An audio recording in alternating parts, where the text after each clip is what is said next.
আমি দোকানে বসেছিলাম, পায়েল আমাকে বললো আর্জেন্ট কাজ আছে আর এসেছি। আমাকে কোথায় নিয়ে এসেছি জানো? দেখো, তারকেশ্বরে সিলভিশন মলে নাকি বর্ডার সিনেমা চলছে, সেটাও দেখবে।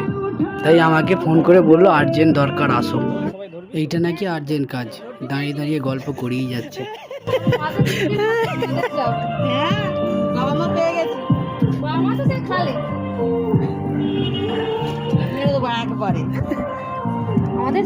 ওর মামি আছে, ওর ভাই আছে, ওর বোন আছে, ওরা দাঁড়িয়ে দাঁড়িয়ে গল্প করতেই ব্যস্ত। এদিকে সিনেমা হলে সিনেমা চালু হয়ে গেছে, ওদের খেয়াল নেই। ওরা বলছে টিকিটের ছবি তুলি তারপরে যাব। চলো ভিতরে যাই, টিকিটের ছবি তোলা হয়ে গেছে, চলো ভিতরে যাওয়া যাক। এই শপিং মলেতে আমরা এসেছি অনেকবার, কিন্তু এই শপিং মলে সিনেমা হল আছে, সেই সিনেমা হলে আমরা কোনোদিনও সিনেমা দেখিনি। এই ফার্স্ট টাইম আমরা সিনেমা দেখবো, তা আবার বর্ডার। চলো ভেতরে যাই, গিয়ে দেখি কেমন সিট। হলে ঢোকার আগে চেকিং হচ্ছিল, তো চেকিংয়ে সবাই চলে এসেছিলো, কিন্তু পায়েলকে আটকে দিয়েছিল।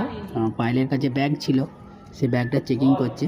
দেখা যাক কি হয়, মানে দেখতে চাইছে ওরা ব্যাগের ভেতর কোনো খাবার জিনিস আছে কিনা বা কিছু আছে কিনা। ওরা এখানে জলের বোতলও পর্যন্ত কিনে খেতে হবে আপনাকে। চলো দেখা যাক কি বলে। সম্পত্তি নিয়েছি নাকি ব্যাগেতে?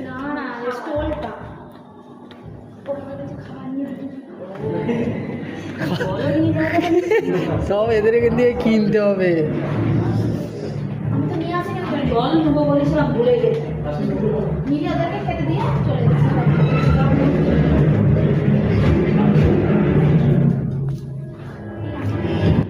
হলের ভেতরে যখন এন্ট্রি করছিলাম তখন অলরেডি শো শুরু হয়ে গেছে, তো ভেতরে যাচ্ছি, গিয়ে বসে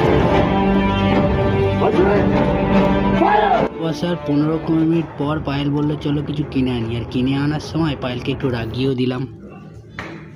আমাকে কি হারে মিথ্যে কথা বলে বললো আর্জেন্ট কাজ আছে বলে, আমাকে বলছি যে সিনেমা দেখাতে নিয়ে এসছে, দিয়ে আমার